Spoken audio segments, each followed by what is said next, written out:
Bonjour et bienvenue sur un nouvel épisode de Bellicare, l'espace des ventres sensibles, le podcast où on met en lumière et on donne la parole aux troubles digestifs chroniques, dont le syndrome de l'intestin irritable, avec des parcours de patients et de soignants. Et aujourd'hui, j'ai le plaisir d'accueillir Enzo, pharmacien en devenir, mais aussi entrepreneur. Il a créé Intestilibre pour pouvoir apporter une approche holistique 360 dans l'accompagnement des patients qui souffrent du syndrome de l'intestin irritable. Et on va découvrir son parcours. Bonjour Enzo. Bonjour. Comment ça va aujourd'hui ? Ça va super. Merci beaucoup déjà pour l'invitation. C'est avec grand plaisir. Alors Enzo, tu es étudiant en pharmacie. Est-ce que tu peux nous partager qu'est-ce qui t'a mené à devenir pharmacien ? Oui, carrément. Du coup, au début, je voulais faire médecine parce que je connaissais que ça, tout simplement. Et puis, c'est en première année, de par ma licence chimie, que j'ai découvert qu'il y avait aussi cette matière qui m'intéressait, la chimie, en plus de la santé. Et donc, je me suis dit, pourquoi pas pharma ? Alors que je me suis beaucoup renseigné, j'ai parlé à beaucoup de professionnels de santé pour justement m'orienter au mieux. Il y a énormément de métiers possibles dans cette filière. C'est ça qui est vraiment exceptionnel. Ouais, c'est vrai qu'on pense souvent aux pharmaciens derrière son comptoir, mais je pense qu'il y a beaucoup d'autres possibilités. C'est vrai que c'est la majorité des pharmaciens dans les officines, mais il y a aussi bien d'autres métiers.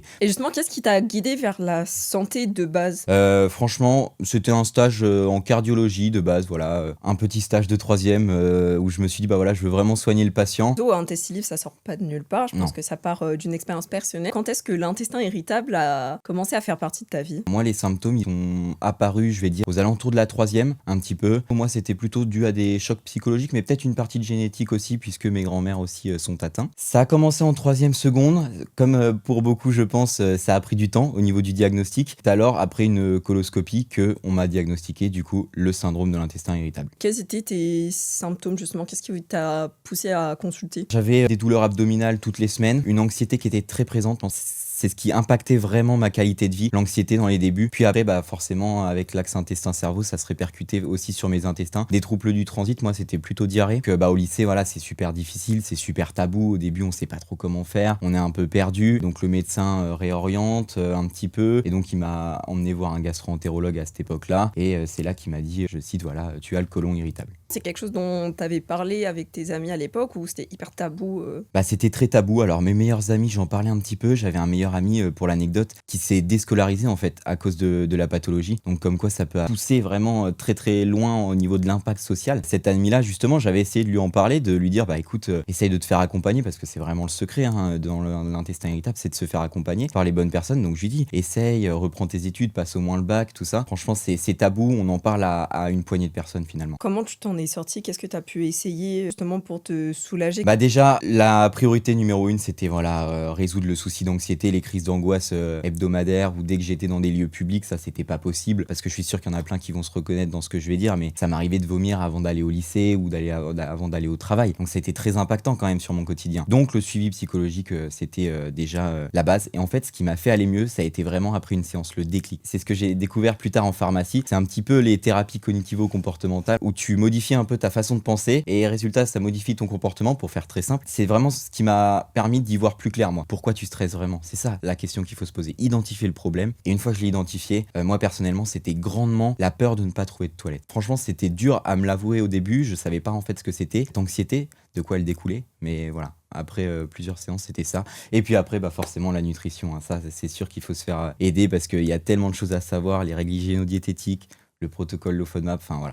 Il a fallu que j'identifie les aliments que je supportais pas. Et toi, tu as entrepris justement le régime faible en FODMAP ? Alors moi, malheureusement, à cette époque-là, je ne connaissais pas encore, on me l'avait pas encore indiqué, donc j'ai dû trouver tout seul les aliments. Mais bon, ça a pris des années en fait. J'ai perdu énormément de temps, d'énergie. Je déconseille fortement de faire ça parce que clairement, on va juste perdre de l'argent. Après, j'ai essayé plein de compléments alimentaires, des médicaments, et au final, c'était ça qu'il me fallait depuis le début, identifier les aliments, quoi. Et aujourd'hui, tu sais à quoi t'es intolérant ? Qu'est-ce que tu supportes moins ? Ouais, moi, ça va à tout ce qui va être fructo-oligosaccharides, galacto-oligosaccharides, beaucoup. Fructane à forte dose, mais sinon, franchement, ça va. Donc moi, ça va, j'ai de la chance, c'est plus que ça, entre guillemets. Donc ça va, c'est assez facile. Et encore, maintenant, je mange quand même de tout. C'est juste que je le mange pas n'importe quand. C'est-à-dire que voilà, si ça me dérangerait pas d'avoir mal au ventre après une assiette de lentilles, mais voilà, plutôt le week-end. Ouais, donc au final, c'est pas une fatalité non plus d'avoir des intolérances alimentaires. Non, aucun problème, non. En fait, faut accepter de priver, entre guillemets, de temps en temps important, mais aussi de se faire plaisir. C'est important. Mais en sachant que le lendemain, on aura mal au ventre. Comme ça nous enlève le poids de la douleur le lendemain. C'est-à-dire que là, j'ai envie de profiter, j'ai envie de me faire un plat que j'aime bien, mais je sais qu'il va me faire mal au ventre. Ouais. Eh bien, c'est pas grave, je suis OK avec ça. Le lendemain, j'aurai un peu mal, mais voilà, je sais pourquoi je l'ai fait et je pense que c'est super important ça pour les patients. Tu considères que ton SI impacte encore ta qualité de vie ou justement tu as pu faire ce chemin pour être à un stade où justement tu comprends tes douleurs et c'est OK? Franchement, je fais ce que je veux, même avec mon SI. C'est-à-dire que tous les événements qui pouvaient me stresser avant, je le fais. Je me fixe aucune barrière due à mon syndrome. Donc non, franchement, il impacte plus. Alors, ça m'arrive d'avoir encore des douleurs, d'avoir des problèmes de transit. Forcément, de toute façon, ça peut pas tellement disparaître comme ça. Il peut être en rémission. C'est possible. Là, je suis plus sur un SI léger. Et avec tes études justement en pharma, comment est-ce qu'on aborde les sujets de syndrome de l'intestin irritable? Est-ce que c'est quelque chose que vous voyez en cours ou c'est absent du programme? Malheureusement, non, pas trop. Pour avoir fait pas mal en fait de formations aux étudiants en pharmacie dans les différentes facs, j'ai vu que même en 6e année, donc souvent la dernière année, il y avait encore des manquements, mais je sais que c'est pas les élèves parce que moi-même, en ayant vu les programmes et en ayant parlé aussi aux 6e année, on voit pas beaucoup de choses. C'est vraiment à nous de se renseigner à côté, prendre en charge les patients. On voit vraiment la base, mais même les règles hygiéno-diététiques, tu vois la différence entre fibres solubles, insolubles, c'est fait très rapidement. Pareil entre les différents types de graisses, c'est un grand manquement, surtout que ça touche jusqu'à 10% de la population, donc c'est terrible quoi. Au comptoir, on en voit énormément. C'est vrai qu'on l'oublie, je pense, mais le pharmacien, c'est un professionnel de santé et en fait, c'est le premier auquel on a accès parce qu'on n'a pas besoin de prendre un rendez-vous, on débarque au comptoir et on raconte sa vie. Comment tu vois, toi, en tant que futur professionnel de santé, c'est que dans cette pathologie, quelle est la place du pharmacien? Déjà, j'aimerais revenir sur ce point que tu dis là, parce que j'aimerais vraiment démonter cette idée reçue. C'est que oui, le pharmacien ne distribue pas seulement des boîtes de médicaments. Il y a un rôle de conseil derrière énorme. Et justement, en parlant de conseil, c'est vrai, la pharmacie, c'est un endroit où tu peux venir, tu poses tes questions gratuitement. Tu as des conseils d'un professionnel de santé gratuitement. Où est-ce qu'on peut avoir ça encore maintenant aujourd'hui, à part en pharmacie? C'est juste impressionnant, quoi. Rien que par ce rôle de conseil, il a un rôle pivot. Et le nombre de patients SI qui commencent, diagnostiqués ou non, qui commencent par aller voir son pharmacien, c'est énorme, énorme. Il y a une étude, je crois, c'est 77% des patients qui ont pris en fait des médicaments sans prescription médicale. Donc ça montre qu'ils sont passés forcément par le pharmacien. On va souvent pour dire j'ai des ballonnements, je digère mal, c'est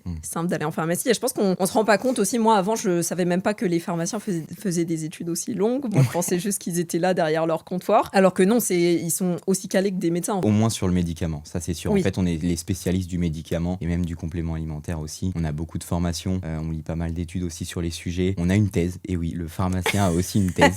C'est un docteur finalement. C'est un docteur, effectivement. Donc non, j'aimerais forcément combattre ces idées reçues. C'est super important, clairement. Oui, il peut vraiment conseiller les patients sur son SI et surtout le réorienter au mieux. Ça, c'est important. Et comment tu penses aujourd'hui on peut faire évoluer la formation du pharmacien pour pouvoir prendre en considération, oui, le SI, mais même d'autres pathologies chroniques. Mais... Non, mais de manière générale, peut-être plus de pratique aussi. On a beaucoup de théorie, beaucoup. Et je me dis, peut-être davantage de cas comptoirs dans nos études, peut-être même un petit peu plus tôt, ça pourrait aider. Un système un peu plus d'alternance. Bon, là, en 6e année, ça commence à bouger. Là, justement, en 6e année, ça, c'est ce qui ressemble à une alternance. Ça, déjà, c'est formidable, je pense, pour prendre, franchement, sur la pratique, il y a rien de mieux. Franchement, tout ce que j'ai appris, là, avec un test libre ou même quand j'ai fait mes stages et que j'ai travaillé en officine, c'est impressionnant le terrain. Et puis aussi, se renseigner soi-même aussi, lire des études, être à jour, organiser sa veille scientifique, ouais, c'est super important. Et là, on a abordé donc Enzo, le patient SI, on a abordé Enzo, le futur pharmacien. Maintenant, Enzo, l'entrepreneur, qui est la 3e facette. Justement, on voit que l'intestin irritable, c'est quelque chose qui t'a impacté beaucoup dans ta vie et qui a orienté aussi tes choix de carrière. Et maintenant, tu transformes aussi ce vécu en un outil pour aider les autres. Est-ce que tu peux nous en dire plus sur ton projet entrepreneurial? Oui, carrément. Et en fait, je me suis dit, plus j'avançais dans mes études de pharmacie et plus justement, on voyait, comme je t'ai dit,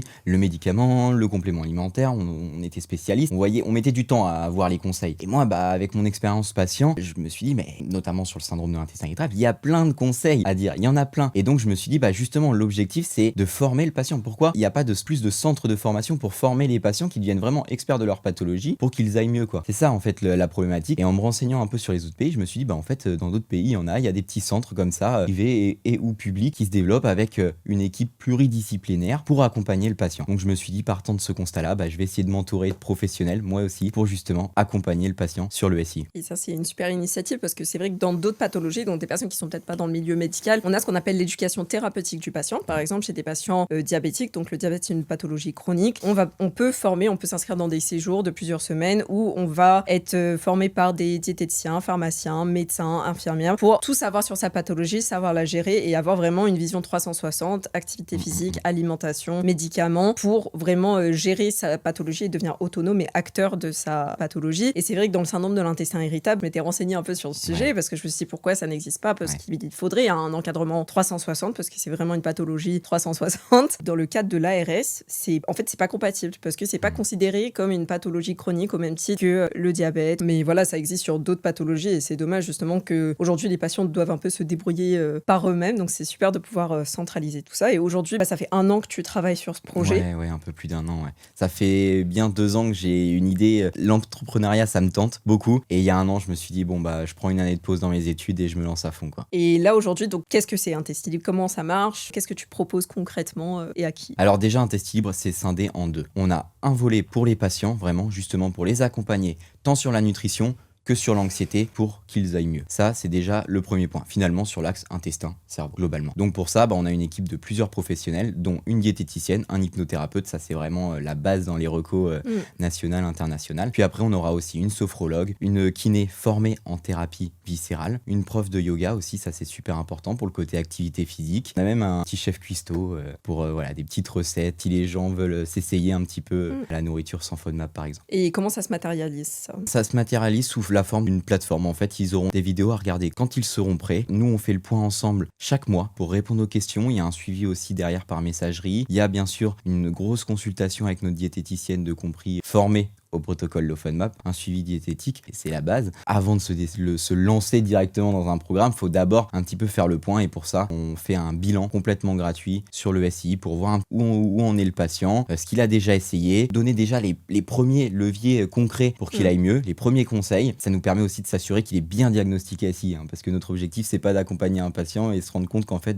il a une MICI, donc une maladie inflammatoire chronique de l'intestin ou un cancer colorectal, je sais pas. Donc ça, c'est important, j'insiste là-dessus, que le médecin en amont diagnostique le patient. Et après, on a un deuxième volet, plus pour les entreprises, parce que oui, comme je l'ai dit tout à l'heure avec mon ami qui s'était déscolarisé, ça impacte grandement la qualité de vie au travail. C'est d'ailleurs le sujet de ma thèse, c'est vraiment passionnant. Pour ça, je fais des interventions d'entreprise pour justement aider les collaborateurs à aller mieux au niveau de la santé digestive, de manière cette fois plus générale. Ok, et comment ça se matérialise ces interventions en entreprise? De quoi tu parles et comment même on aborde, parce qu'aujourd'hui, je ne sais pas si c'est vraiment une thématique à laquelle les entreprises sont habituées sur les sujets de qualité de vie au travail. Franchement, t'as raison, ils sont pas encore assez habitués, mais d'un autre côté, là, tu vois, ça fait seulement 1 mois et demi, et je vois qu'il y a déjà des premières entreprises intéressées parce que les chiffres sont là. C'est-à-dire que l'absentéisme pour certains patients, c'est quasi doublé. Les patients sont là, mais sont pas très productifs, donc ça s'appelle le présentéisme. Et de manière générale, ça va être des patients qui vont vraiment, entre guillemets, ralentir la production. Mais là, je parle plus du côté entreprise, j'aime pas ça, mais c'est aussi important pour montrer aux entreprises l'impact, parce que tout simplement, c'est des patients qui souffrent. Donc comment on pallie ça? Au travers d'une intervention où justement on va venir dédramatiser la chose. On va pas non plus trop vulgariser, on va rester sérieux quand même, parce que c'est vrai que ça reste un tabou en entreprise, donc on n'est pas là pour non plus gêner la DRH, le responsable. L'objectif, c'est vraiment que les collaborateurs se sentent concernés au travers de l'intervention, donc là plutôt collective. Ils peuvent poser leurs questions, et après pareil, on fait un système de bilan, cette fois anonyme pour l'entreprise. Ça c'est important, c'est-à-dire que les collaborateurs peuvent prendre rendez-vous, l'entreprise n'en sait rien, non pas les noms, et moi ça me permet de voir avec eux, de leur donner encore une fois les premiers conseils. Sur le long terme, en fait, pourquoi j'ai étendu aux entreprises, c'était parce que je voulais que déjà ça soit plus l'entreprise qui finance pour les patients. Pour eux, c'est un investissement, c'est clair, faut le voir comme ça, et moi je vois surtout le côté patient où ça va être des patients qui pourront aller mieux. Et quels sont les retours que tu as pu avoir sur le côté entreprise? Parce que là, tu es en plein démarchage, Carrément. Tu as déjà réalisé tes premières interventions? Alors j'ai fait de nombreuses interventions déjà dans les facultés de pharma. Pour l'instant, ça s'est super bien passé. Franchement, je vois que même dans les études, en fait, ça impacte les étudiants. Donc ça a été déjà le premier levier. Et c'est là où je me suis dit, si ça impacte les étudiants, ça impacte forcément les travailleurs. Et donc après, je vais faire les interventions. Là, j'en ai une de prévue bientôt. Super. Quels ont été les retours de l'entreprise? Pourquoi ils ont accepté d'aller de l'avant? Est-ce qu'ils voyaient vraiment l'investissement? Oui, carrément. Les entreprises ont accepté parce que je parle pas spécifiquement de l'intestin irritable, mais aussi toutes les maladies qui vont toucher les troubles de l'interaction cerveau-intestin. Donc en fait, là, quand on regarde les études, ça monte jusqu'à 40% des gens. Donc c'est juste énorme cette fois. Et là, ça a un gros impact. Et en plus, je peux m'adapter aussi aux entreprises, puisque le pharmacien, on est vraiment à la frontière de la nutrition, de la gestion de l'anxiété, des compléments alimentaires. On est un petit peu les meilleurs intervenants pour justement en parler. Donc je m'adapte aussi aux entreprises beaucoup. Certaines entreprises vont plus me demander un côté nutrition, parce que voilà, ils ont des collaborateurs avec des horaires décalés, donc ils aimeraient voilà des conseils un peu plus personnalisés là-dessus. D'autres plus anxiété et d'autres un peu des deux. Donc c'est pour ça que ça trouve vraiment sa place en entreprise. Ok, et justement sur les troubles de l'axe intestin-cerveau, comment est-ce que ça se manifeste concrètement chez des collaborateurs, justement dans les études que tu as pu lire, qu'on voit 40% des personnes concernées. Souvent ça va être de l'inconfort abdominal. Donc déjà il y a aussi un gros impact de tout ce qui est dyspepsie, donc c'est un petit peu le trouble fonctionnel mais plutôt côté estomac. Donc cette sensation de lourdeur après le repas, cette sensation un peu de nausée, on n'a pas trop faim, on est un peu écœuré, tout ça. Et ça peut être un petit peu dommage dans le sens où les collaborateurs vont peut-être refuser un restaurant, vont peut-être éviter de sortir en after work, ils vont un petit peu s'isoler, ils vont se lever régulièrement parce que ils auront des ballonnements, de la distension abdominale. Ça peut être des symptômes très variables. Et l'idée c'est aussi de leur apporter des pistes au niveau de l'alimentation, typiquement, pour pas qu'ils se prennent la tête. Je pense que c'est aussi pour ça que toi t'as fait Bellicare. Enfin, je veux dire, c'est un casse-tête parfois, notamment le protocole de FODMAP. Donc c'est aussi ces conseils-là qui sont importants, très clairement. Qu'est-ce qu'un employeur peut mettre en place dans l'entreprise pour permettre à ses collaborateurs de mieux prendre soin de leur ventre? Déjà qu'ils comprennent que même si personne n'en parle, le problème est là, le problème existe. Donc autant en parler pour essayer de déjà limiter la casse, on va dire, résoudre un petit peu les problèmes de son équipe, puisque sur la longueur, il verra vraiment l'impact et financier et en termes de qualité de vie au travail. Ça, c'est super important. Donc déjà, il faut qu'ils comprennent ce point-là. Ensuite, qu'ils mettent en place des choses, notamment des interventions délivrées pour ces équipes, montrer que des solutions existent et que ils sont pas obligés de s'isoler, ils ne sont pas obligés de souffrir en silence. C'est vraiment le mot. Puis même, je pense, il y a d'autres choses dans le sens où en parler c'est bien, mais derrière, si t'as un boss qui n'est pas compréhensif ou si tu t'absentes 10 fois dans la journée parce que t'es en pleine crise, c'est de lever un peu le tabou sur ça et de dire c'est pas un problème et que tu te sentes aussi à l'aise sur ton lieu de travail, de dire ok, ça fait aussi partie de ma vie, je passe 70% de ma vie au travail, ça va m'impacter aussi. Complètement. Il y a des aménagements tout simples qui peuvent vraiment impacter le collaborateur, mais pour ça, il faut ouvrir le dialogue, il faut vraiment casser le tabou et c'est l'objectif de ces prochaines années. Sachant qu'aussi, il y a des choses un peu plus basiques qui relèvent de l'hygiène de vie globale, mais permettre aux collaborateurs d'être moins sédentaires, parce que ça permet aussi de juste dégazer tranquillement, d'avoir plus de pauses et que ça soit plus acceptable aussi, peut-être de faire plus de choses debout ou de pas forcément prendre de l'alcool à table pour des repas d'affaires. C'est vraiment normaliser plein de choses qui sont déjà de base juste pour la santé. Mais d'autant plus quand on a une digestion sensible, de pas avoir à se justifier. C'est ce que j'allais dire. Il y en a marre vraiment de se justifier à chaque fois qu'on dit non, je prends pas d'alcool. Dans notre tête, c'est non, j'ai pas envie d'avoir mal au ventre pour juste un verre d'alcool finalement. Et en plus, on doit justifier.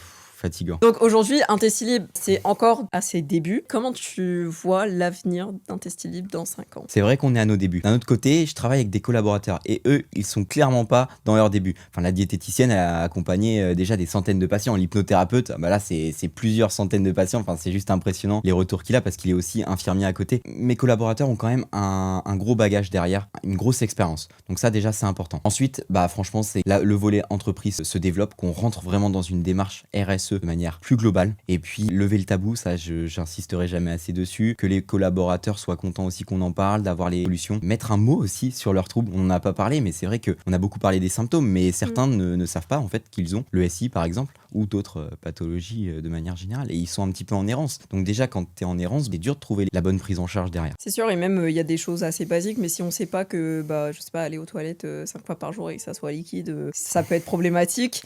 En fait, on se dit que c'est juste la norme, mais on se pose pas forcément la question entre copines ou copains, combien de fois à la selle. Et à contrario, c'est pas grave si vous n'y allez que 3 fois la semaine. Parce que je rappelle, mais le fait d'aller à la selle, les valeurs normales, c'est de 3 fois par semaine à 3 fois par jour. Donc c'est vachement large quand même. Oui, et surtout qu'on est tous différents. Il y a des normes établies par la science, mais si t'as toujours fait comme ça, c'est juste que ton organisme, il est comme ça, et c'est tout, il n'y a pas forcément besoin de changer. T'as pas mal abordé aussi le sujet des compléments alimentaires. Aujourd'hui, on est quand même face à un marché croissant, très dynamique, avec énormément d'acteurs, et je pense, d'un côté, c'est bien de parler justement de digestion, de regarder d'autres pistes hors médicaments. Ça, je trouve que c'est positif. En revanche, je trouve qu'on est vite à diaboliser, en fait, à s'inquiéter parfois des troubles qui sont assez bénins et que tout le monde ressent. On va jouer sur tu es fatigué, tu es ballonné. On peut vite se dire j'ai forcément un problème, alors que non, c'est juste la vie. Mais toi, quelle est ton prise en tant que pharmacien sur l'efficacité déjà des compléments alimentaires et de la place qu'ils devraient prendre dans la prise en charge du SII notamment?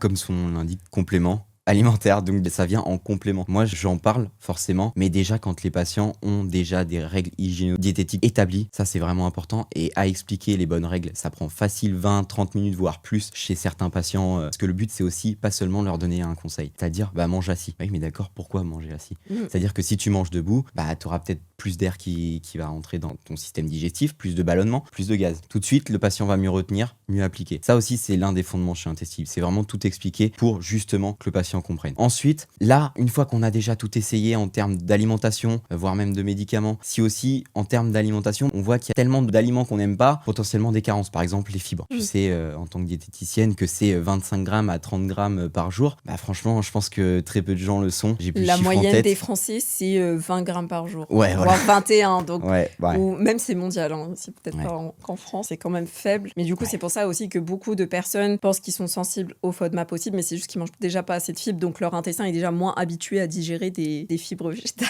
Ouais, non, mais carrément. Et c'est pour ça, avant de se pencher sur le complément alimentaire, déjà, c'est aussi le rôle du pharmacien ou de la diététicienne, c'est de se dire, attendez, on reprend les bases et après, on peut parler de complément alimentaire. Oui, pourquoi pas. Mais maintenant, après, c'est impossible aussi de généraliser en termes de complément alimentaire. C'est-à-dire qu'il y en a, ça va être du bullshit marketing, très clairement, et d'autres, là, il y aura plus d'efficacité, notamment pour le SI. Il y a des compléments type psyllium où là, ça fait vraiment consensus à l'échelle internationale. Pareil, quand même, la glutamine aussi pour le SI, notamment après dominance diarrhée, ça peut aussi être quand même bien envisagé. Enfin, voilà, il y a des solutions qui existent, mais d'abord, j'aimerais quand même revoir les bases. Ouais, ça c'est sûr, mais c'est vrai qu'en officine, c'est pas toujours évident de prendre le temps d'expliquer les choses. Non, carrément. Puis les patients, c'est tabou aussi chez eux. Parfois, ils vont pas en parler. C'est à nous aussi de leur dire, ok, vous avez mal au ventre. Et depuis combien de temps? Oh, ça fait longtemps, vous savez. Rien. Là, cette phrase, le petit soupir, et après, vous savez, ça fait des années que je suis comme ça. Qu'est-ce qu'on l'entend, en fait, finalement, quasiment tous les jours, tous les 2 jours, quoi. Il y a un rôle de prévention aussi derrière. Et en tant que pharmacien, c'est quoi ton avis sur le charbon actif? Le charbon végétal actif. Pas au long cours, on peut essayer d'autres compléments alimentaires avant. Et ensuite, pourquoi pas essayer ça pour tout ce qui est ballonnement, gaz excessif. Des conseils aussi, c'est à distance des autres médicaments parce que ça absorbe avec un D les gaz, mais pas seulement, ça peut aussi absorber certains médicaments aussi, donc il peut y avoir des interactions. Donc voilà, l'idée, pas au long cours du tout, parce que même ça peut aussi entraîner quelques carences potentiellement. Donc voilà, anecdotique et pas du tout dans les premières intentions, je dirais. Ok, mais pour les ballonnements, est-ce que c'est avéré efficace selon la science? Quand même, moi ça m'arrive de le recommander aussi, et ça va être spécifique au ballonnement et au gaz. Après, comme là on est aussi pareil sur du court terme, le SI c'est du long terme. Donc c'est aussi compliqué de toujours conseiller des traitements court terme chez les patients SI, parce qu'on a aussi toujours peur un petit peu que ça devienne une habitude. Je sais qu'il y a pas mal de patients qui peuvent être au long cours de par exemple l'opéramine, des traitements comme ça. L'idée c'est aussi de leur montrer d'abord toutes les solutions avant de passer aux médicaments. Après c'est aussi une discussion avec le médecin, bien sûr. On remplace pas l'avis médical. Et c'est vrai qu'entre troubles chroniques et troubles aigus, c'est pas du tout la même prise en charge. Effectivement, prendre des laxatifs une fois parce que on est en voyage et on n'est pas chez nous et on est un peu bloqué, ok, mais des laxatifs tous les jours, c'est peut-être déconseillé. C'est vraiment voir avec le médecin, mais les premières intentions, tout ce que je peux dire, c'est que c'est fibre, hydratation, ça c'est certain. Puis après, la constipation chronique, forcément, on va essayer de tout faire pour retarder le traitement médicamenteux, parce que plus on retarde et plus ça nous laisse aussi des solutions dans la poche. Ça, c'est aussi important. Maintenant, l'huile essentielle de menthe poivrée, qu'est-ce que t'en penses? Ouais, non, carrément. L'huile en gélule gastro-résistante, c'est mieux dans le sens où ça peut rendre un petit côté acide au niveau de l'estomac, donc c'est pour ça. Gélule gastro-résistante. Après, il y a des contre-indications aussi, donc bien demander l'avis d'un professionnel de santé, pharmacien ou médecin. Et là, ça va être pour les douleurs abdominales, vraiment spécifiques, puisqu'en fait, ça va être dû au L-menthol que contient l'huile essentielle, puisque ça va venir avoir un effet antispasmodique, un petit peu comme le spasmon, au niveau des muscles, justement, abdominales. On voit le passionné de chimie. Voilà, ouais, c'est vrai. Ouais, non, c'est vrai. J'adore encore la chimie. Aujourd'hui, est-ce que tu as des erreurs fréquentes que tu vois en officine ou qu'on te rapporte, que ce soit en stage, dans tes expériences que tu as pu avoir, pour les patients SI? Après, c'est des erreurs, mais ça peut être un petit peu malgré aussi le pharmacien. J'aimerais pas blâmer mes collègues, mais peut-être un quiproquo dans le sens où, par exemple, j'ai eu un bilan SI avec un patient qui m'a dit, moi, ça fait plusieurs mois que je fais le protocole low FODMAP. Non. Là, non. Enfin, c'est pas au long cours du tout, quoi. Le but, c'est d'identifier les aliments que tu ne supportes pas. C'est pas du tout de faire ça. Sinon, tu vas potentiellement risquer des carences ou des troubles alimentaires. Je ne sais pas, mais non, c'est pas du tout au long cours. Donc, bien expliquer ça. Autre chose aussi, super important, là, c'est plus sur les groupes Facebook que je l'ai vu. Ça m'inquiète toujours. C'est les traitements antidépresseurs, entre guillemets. C'est-à-dire qu'ils vont pouvoir être prescrits dans le SI, notamment sévère, pas forcément pour la dépression. Et ça, c'est super important parce qu'on n'est pas forcément au courant, mais juste, entre guillemets juste, attention, pour la douleur. En fait, ils vont jouer justement sur la modulation de la douleur. C'est le cas notamment des antidépresseurs tricycliques. Et ça, c'est important de l'expliquer aux patients. Parce que si on l'oublie de l'expliquer aux patients, c'est un coup à ce qu'après, il aille sur un groupe Facebook qui dise bah mon médecin m'a prescrit ça, j'ai pas eu trop d'explications dessus, je crois que c'est un antidépresseur, bah je crois que je vais pas le prendre. Parce qu'ils voient ça péjoratif entre guillemets de prendre un antidépresseur. Ouais, ça peut être mal vu, alors qu'en fait pas du tout, parce que le médecin a sûrement adapté la posologie, notamment l'antidépresseur tricyclique. Souvent, on le prescrit vraiment à une dose bien plus faible que pour la dépression. On peut augmenter progressivement les doses. L'idée, c'est toujours de trouver la dose la plus faible, mais la dose efficace. C'est souvent ça qu'on essaye de chercher. Et surtout que la dépression n'est pas une tare. En plus. Je tiens à préciser.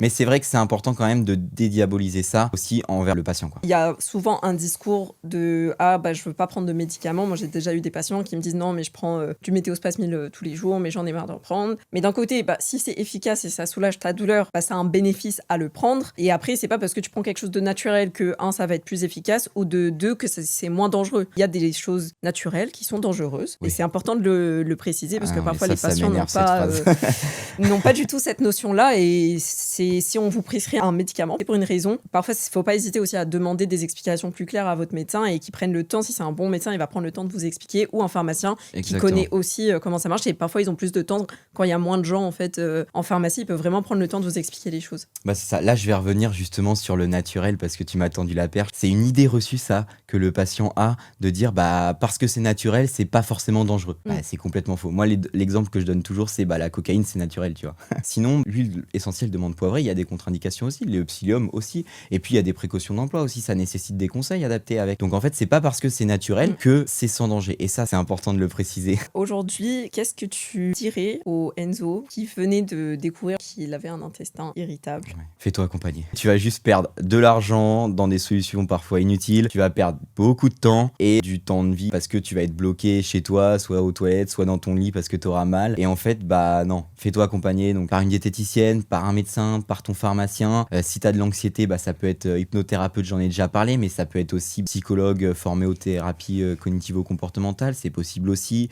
Il y a plein de possibilités en termes d'accompagnement, mais ce qu'il faut, c'est se faire clairement accompagner et d'en parler. C'est forcément toujours un petit peu délicat avec le tabou, mais je suis sûr que ça va changer, notamment grâce aux réseaux sociaux, ça a du bon aussi, où on est plein de professionnels à justement parler des troubles digestifs, et ça c'est important, comme ça les patients voient qu'ils sont pas tout seuls. Le but de ce podcast finalement, l'espace des ventres sensibles, pour qu'on en parle. Et c'est vrai que sur les réseaux sociaux, on peut avoir des très bons professionnels, mais on a aussi un peu des charlatans qui disent tout et n'importe quoi, donc c'est pas toujours évident de démêler le vrai du faux, et déjà de s'approcher à des professionnels répertoriés sur Intestilibre par exemple. Très clairement, non mais très clairement.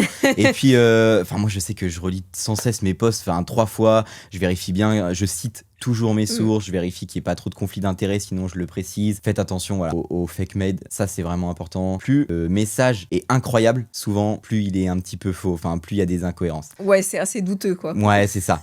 Je sais que moi j'ai choisi une com très tranquille, je veux dire, je me base sur la science, donc quand je propose par exemple les règles hygiéno-diététiques, ça fonctionne chez près d'un patient sur 2. Voilà, je le dis très clairement, mais ça fait pas rêver. Alors que c'est pareil pour le protocole LoFODMAP, ça fonctionne chez plein de personnes, mais pas chez tout le monde. Et encore une fois, le fait de formuler ça comme ça fait pas rêver. Mais voilà, c'est important. Ouais, la nuance, c'est pas très marketing, hélas. Et vu que les gens, après 3 secondes de hook, c'est fini, faut s'accrocher. Mais effectivement, parfois, quand c'est trop beau pour être vrai, ou ça paraît tellement simple, ça repose pas souvent sur la science validée. Ou c'est exagéré. Et donc, Enzo, tes posts scientifiquement validés, on peut les trouver où ? Sur Instagram, donc Enzo-Intestilibre. Après, il y a aussi plusieurs petits outils accessibles sur mon site internet. Vous pouvez par exemple tester vos symptômes, la sévérité des symptômes du SI. Ça, c'est tout à fait possible. C'est le score de Francis, très utilisé notamment en clinique, dans la recherche, tout ça. C'est important pour la prise en charge. J'ai parlé des SI sévères, modérés, légers. C'est justement grâce à ce test. Et puis un petit guide sur les probiotiques aussi, avec les souches. Donc ça, c'est sur mon site internet, intestilibre.com. Super. Et sur LinkedIn aussi ? Ouais, Enzo Marguerite sur LinkedIn.